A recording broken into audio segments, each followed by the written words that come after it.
Hello, you wonderful people, and welcome to another episode of Not Too Comic Book. This being a show where I talk about TV shows that are adaptations of comic books. For today's episode, I'm going to talk about Mob Psycho 100 Season 2, Episode 12. Great episode. A lot of really interesting things went down in this episode, so let's break it down. So we're immediately picking up where the last episode left off, and we kind of get a little quick backstory about Shirazawa, Umbrella Dude. 3 years ago, Sho's dad, Suzuki, found him because he's been an Esper and he kind of like pulled away from society and became a shut-in. It's because his powers were such a burden that it kind of hurt anyone. Every time he ever got really like agitated or anything, like it's hard for him to control. He never knew when his powers are going to go out of control. So the umbrella is special in its own right, but it's special in just like what it represents and the power in it, but also how what it means metaphorically for him. Because Suzuki came to him and was like, "Yo, here I am extending out this hand to you. The fact of the matter is, I can help you." It's like, right, it was raining outside, so here's this umbrella. Let this umbrella represent your room, so that this way, as long as you're under it, you can always, because home is the only place he feels calm. So the umbrella has like a placebo effect. And I love that they make this point, and Mob himself is the one who makes the point of there's so many parallels between them, because Mob tries to say like, right, you're letting someone manipulate him. Not that point, the parallels between them, which I love. Dimple's like, look who's talking, because it's like, yeah, and I love that this whole situation does like what I was saying, like reflect Regan and Mob's relationship with Shirazawa and Suzuki, because yes, Regan manipulates Mob and he can be a D-bag, but he's not as bad as Suzuki, considering like Suzuki's going for the world, like because Suzuki's coming at this from the perspective of I rule over everything and everyone. Regan's never done it. Yes, he's controlled Mob because he thinks like he's doing better for Mob and doing right by Mob while also benefiting his own self-interest. But there is also the element of putting all that aside. Like he's never, it's never been a thing of him thinking him better than Mob or anyone else. He's just a comment and a douchebag sometimes, but he's not a complete and utter asshole like Suzuki is. But yeah, but Shirazawa doesn't want to acknowledge any of that, just because it's like, it's kind of like, right, you got to crack a few eggs to make an omelet. And so it's like, yeah, we got to do a little bad. Because he, like, once again, he proves himself time and time again to not. And I think that's so interesting, because I think up until now we make it seem like, oh my God, he has no idea what's going on, which to some extent, sure. But I think that's also him, like, putting up a buffer. He's trying to like turn a blind eye, ignorance is bliss type of thing, because he's like, whoa, the prime minister, yeah, you can let him go. I didn't know. Oh my God, I just talked to the prime minister, I had no idea he was here. He's like, you didn't know? He's like, yeah, I don't really watch TV, so I didn't really know. Side note, the game he was playing 3 years ago, was like, was that a Bomberman game he was playing, or at least like maybe like a parody of a Bomberman game? It looked like it could have been. I'm not well versed in Bomberman games. I've seen them, like someone play them like once or twice in the past, but once again, it looked like it might have been a Bomberman game. Either way. But like there are these parallels, and like I said, between all of that. But like I still think Regan's still a better dude than Suzuki. But either way, but I love that Shirazawa believes that no one can understand him, because the one person that helped him with his powers was Suzuki. And it's like, right, like Mob and Dimple were working together to try and get the umbrella away from him. It's like, well, if we can get that away from him. But once again, what it does for Suzuki, it keeps him under control. And the moment he lost his placebo, his powers erupted a little bit. So he's just scared. He's like, right, you don't understand what I'm going through, but Mob knows better than anyone. He knows. He's like, because I actually have friends, I know that these people you consider your friends are not your friends. The fact, because he's like, these are people who understand me. These are people who are beside me. But it's like, Mob knows what it's like to have people truly beside him, because he also understands. He's like, yeah, my brother always feared, my powers and stuff like that. And Mob himself grew to fear his own powers. That's why he drowns out his and buries his emotions. And it's like, they are the same, and Mob recognizes that. And he's like, right, like everything between you and Suzuki isn't real. He's just a guy using you. And it's like, you'll never actually be able to return to society. You're thinking like all this stuff is going to help you return to society. He's like, no, in fact, it's going to do the opposite. Like if you're doing all this, you're hurting all these people, which he's saying like, right, the president, Suzuki said like, there's all this place has been, evacuated, so it's not like we're really hurting people, which we haven't seen anyone in these places or these buildings. It does seem like they were empty, but it's still the thing of what these people are going to have to come back to, their wrecked homes, their wrecked big businesses. So it is a thing of you're still disrupting so many people's lives in so many different ways, and it's just like, can you really be okay with that? Which ultimately Serizawa isn't okay with all of that. But once again, it becomes that situation of he can't go against Suzuki, because it's like Suzuki's the person that gave him his life back. It's like, I owe you a debt I can never fully repay. But like we've seen with Mob growth this season, where he's like, he came to recognize, I used to just go along with everything Regan said just because I thought that was easier. That was the best way. But now it's like, no, he got his own autonomy. And it's like, right, I'll listen to Regan from time to time, but I'm also going to take time. It's just part of growing up, of listening to myself and understanding, like, no, what I want and when I believe in what I want to do, don't always let other people dictate so much. And like, I got to find my own agency and be my own person. That's just a part of living. That's just a part of growing up and becoming an adult too, you know. So I think that's a beautiful lesson we've seen Mob grow and experience this season. You know, that obviously caused friction between him and Regan for a while, but they're in a much better place now. Some things have stayed the same, but other parts haven't. So but and Mob is just talking about like, right, like you don't have any real friends around you, so I'll be your real fan. But by the time that comes out of his mouth, Shirazawa's already fired his shot, but Mob grabs it and starts absorbing all his powers. I thought we were gonna get to the point like, and I'm curious to see if this ends up being how the finale works, but I was curious, like, it's going to be kind of a spoiler, but it is what it is. The example I'm going to use is decades old, but I was wondering if we're going to pull an Avatar: The Last Airbender. If you know how, was it Ozai? I always forget Zuko's dad's name, Fire Lord Ozai, right? I always forget.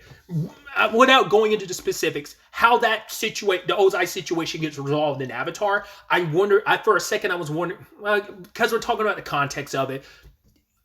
I'll go ahead and talk about the spoil. I keep going back and forth, but like I'm already giving a context when the parallel I'm making, you know, because of what's happening in Mob Psycho. So I'm like, might as well.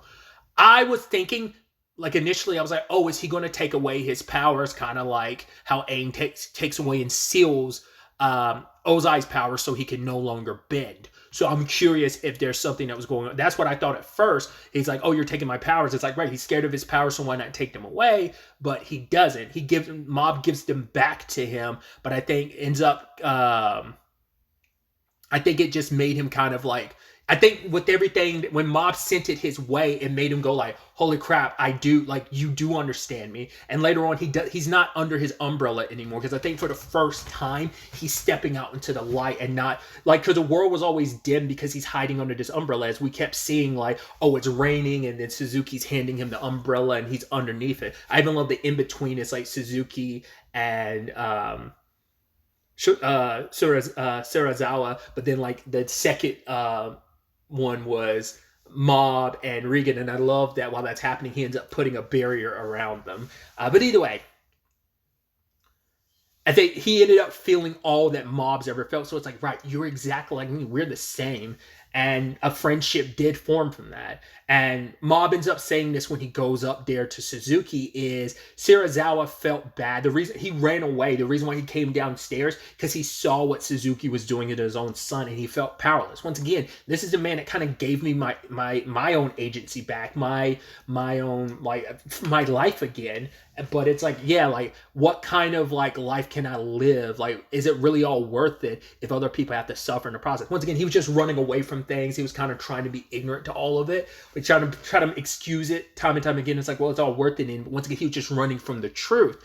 But, you know, Mob helped him see the truth, and, you know, you see him kind of break down a little bit. But yeah, we find out the truth about Suzuki. I didn't figure it out until they showed that image of like last episode or the episode before last, where his people are using all this red energy. I was like, he gave them some of his powers, because he says all his experiments to basically psychologically push people to unlock their latent abilities. Sure, on the smaller scale, people have unlocked some psychic abilities, but it's never been anything to write home about. And the reason why these people here are so much stronger than like people Mob had faced in Claw before is because he's given his power to all 600 members of all those regular members of Claw. And so he's like, yeah, my power is I can share my power, but I can also take it back. So for every member that got disrupted and knocked out, he's drawing that power back. Now, I don't think that applies to any of like the upper echelon people or like the ultimates or whatever, but like the regular like foot soldiers who definitely gotten stronger, that's all him. So I was like, interesting. And so he's absorbing all that power back. Show was fighting him like, and this wasn't even the biggest, like he was already like had most of his powers. Like what he had given to those people is just like as you see metaphorically speaking, it's what's left of like a faucet running to drip out of a giant water tank, like that little bit of water that drips out because the water's still running like that tiniest bit. Like that's all it is. It's a drop in the bucket essentially. So it's Sho is heavily outmatched. Plus he's heavily beat up. And so Mob shows up to try and stop Suzuki. It's not a thing of I'm not here to fight you, but it even shows like, because he's like, oh, you're the one that set fire to my house. He's like, yeah, like you're sure you're pretty mad at me right now. He's like, no, I'm not really mad anymore. He's like, I'm sure you were kind of going through a lot. I mean, like, and he talks about like Serizawa said your dad was up here basically beating every living crap out of you. And so he kind of tries to talk Suzuki down from what he's doing because he's like, because Suzuki's coming at it from the perspective of I don't need people. People are a weakness. They hold me back. I'm strong on my own. But Mob is like, no, like no one in this world, like this world is built for us to have other people around us. Like those connections is part of life. And denying that, he's like, you will eventually, like at some point, like you will regret things that you've done. You might not now, but you will eventually. But it's like people around you are important. We see the circle of people Mob has met over the course of obviously the show, which is this last season, this season. Because once again, he kept to himself entirely. And we've seen every relationship and interaction Mob has like built up over these 2 seasons leading up to this point.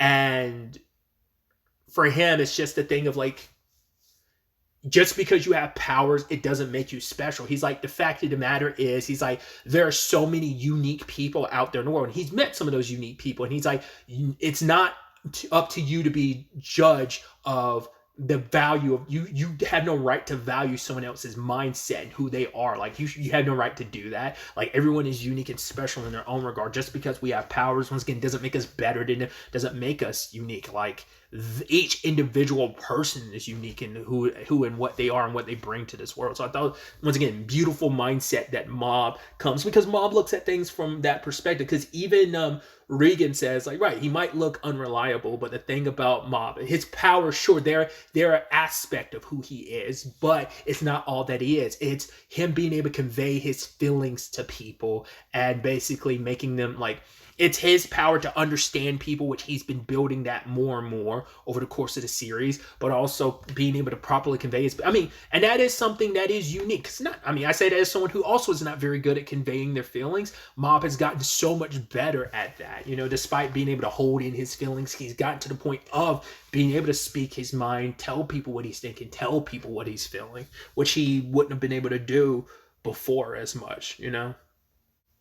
Because it turns out like Suzuki, you know, his powers developed, and even in middle school, he was already like when he was Sho and Mob's age, he found out how powerful he was, that he was so above it. So for him, it's just he became bored with life even back then. So it became this whole thing of like, right, this world needs to be dominated because I stand so above it and things are so boring. It's like it's kind of like I'm destined. It's meant to be for me to rule this world. The world was always in the palm of my hand, and you know, it took him like once again traveling around the world to see like, can anyone else challenge me? And they can. And despite everything, you know, Mob isn't backing down. In fact, he has the same powers. I mean, because we've never seen the full extent of everything Mob can do. Because it does seem like Mob can do a lot. It just seemed like sometimes when he sees someone do something, he almost seems to copy it like the plant dude, or even like he can teleport. He just chooses not to do it. Once again, I think it's because it makes him queasy or something. I feel like I remember there being a reason, like he just does not like doing, because I think it makes him kind of sick to do it. So he doesn't like teleporting, but he could if he wanted to. And so Mob we don't really know the full extent of his powers and what he's capable of doing, because like I said, it seems like sometimes he's able to just copy stuff, and I think it's just a thing of also like, hey, I can just do stuff, I just never put myself in a position to do it. So he ends up sharing some of his power to make Sho feel better, but in that moment Suzuki's like, no, you're a threat, I need to wipe you out now because I recognize you as my enemy now. I'm my mortal enemy. If you have the same power as me, you could be even more of a threat if I kind of let you linger too long. So they're duking it out, but Suzuki's still coming out on top. He ends up smacking Dimple away. Luckily doesn't kill him, but he's beating on Mob, and luckily Regan gets there in time and fires the bullet at him. And it's just like, oh, you thought the gun will work on me? It's like, no, it's not. He's like, let me join your cause or whatever. He's like, the fact is, I have something unique. He's like, I have 4 ways I'm going to beat you. And he talks about, like, I have access to something that even people with ESP, espers don't have this either. And he's like, my ability to kind of convince people. He's like, yeah, like my student, you're over there beating up on him, as well as some of your former members of SCAR. Like, I got a lot of those people following me. It's kind of like, yeah, you could use a power like that because there'd be no one else like me in your. It's like, he is a smooth talker. He's got quite the silver tongue, obviously, and I love that he was just etching closer and closer, try to make his strike, but Suzuki attacks first, and you're like, oh, I was like, I'm not concerned. I don't think Regan's dead, but I was like, Mob might think he's dead for a second. I mean, we were down this road before, except Shirazawa jumped in the way and blocked it with his umbrella, which now disintegrated. So that's done all around. Once again, Shirazawa doesn't need it anymore, but at the very least, he was able to like block the blow. And then Mob like rages at like 100%. And he's just like, I wanted one more thing to say to you, but he's like, you know what? Never mind. I'm going to hit you with everything, all of my power, and all my rage right now. And so the next blow comes and Mob blocks it, and they get sent flying. And ultimately, the plant dude shows up to grab it's Sho, Shirazawa, and Regan, who are all falling from the sky. And then that other guy who got suplex, which I could not remember that word. I think I cut it out of the recording because I couldn't remember the word. But the dude that, the technology dude who Sho like suplex last episode, I couldn't remember the word suplex. But either way, he's like, right, you can't go against the boss. Because he was like, the plant dude was like, if he's turning against Shirazawa, we're all cooked. Because he's like, I guess because like Shirazawa has always been his most loyal person, and if his most loyal person is turning against him, then yeah, like that's speaking volumes. Like and he's ready to kill Shirazawa now. It's like, yeah, we all need to basically be prepared. Literally kind of pulls a Frieza with all just like those laser beams he fires from his hands. Like, yeah, I'm just like more traitors. I guess I just gotta wipe you all out now. But then like Mob dukes it out with him. And what? I'm trying to remember what it was. I don't remember. There was like an anime or something. I can't remember if it was an anime or whether it was a manga or a manhwa. The whole like a character only using like I'm sure there's been plenty of them, but it's like, I feel like there's a specific example I'm thinking of, but I can't remember what it was. Someone only using like a small percentage of their power at a time. And other than obviously Mob, like obviously that's a thing in Mob Psycho, but I was like, I could have sworn there's another like example of someone who does that in battle. It's just like, oh, I'm only good. Oh, this is me at like 20%. I can't remember what it was. Like I said, I'm sure there's so many examples of it in anime and stuff like that, but I just can't remember. I guess one of those examples would be like, was it Ayumu from Is This a Zombie or Koriwa Desk? Because like he's a zombie, so he's able to push his body beyond like 300% or 1,000, like stuff like that. But I could have sworn there was like another example I was thinking. Once again, there's too many to probably think of that exist in like pop culture, and I'm just not thinking of it. But either way, Mob is going 100%, but Suzuki's only going 10% and kind of beating him. And so the tower is kind of starting to fall apart, but it seems like this is what Mob was waiting for. He wanted to separate him, Suzuki, and get them as far away from the city and the others as possible. So he's like, It's like now that the building's broken, it's like, right, I'm gonna levitate into the sky and give us a platform to fight, give me good footing, but also put me in a position where we are further away from people. So like whatever devastation goes down from our clash doesn't cause issues to anyone else. So it's definitely going to be interesting to see where the next episode takes us with all of this. It is the season finale. I'm excited to see how this clash plays out. Like I said, will it be a situation of Mob stealing Suzuki's power, or not even necessarily stealing it, but maybe like distributing it or just stealing it away? Like I said, very Avatar The Last Airbender-esque. Or will Suzuki keep it and just be outclassed? Once again, this is Mob at 100%. He hasn't even entered question mark mode, which I'm curious, will we even find out what the hell that is by the end of this series? Maybe, maybe not. Maybe that's something they'll explore more in the final season, but I'm excited to see how this season wraps up and see how this whole situation plays out. But really, that's all I wanted to talk about. Till the next time we meet, be happy, be safe, live life to the fullest, and enjoy it. Good day and goodbye.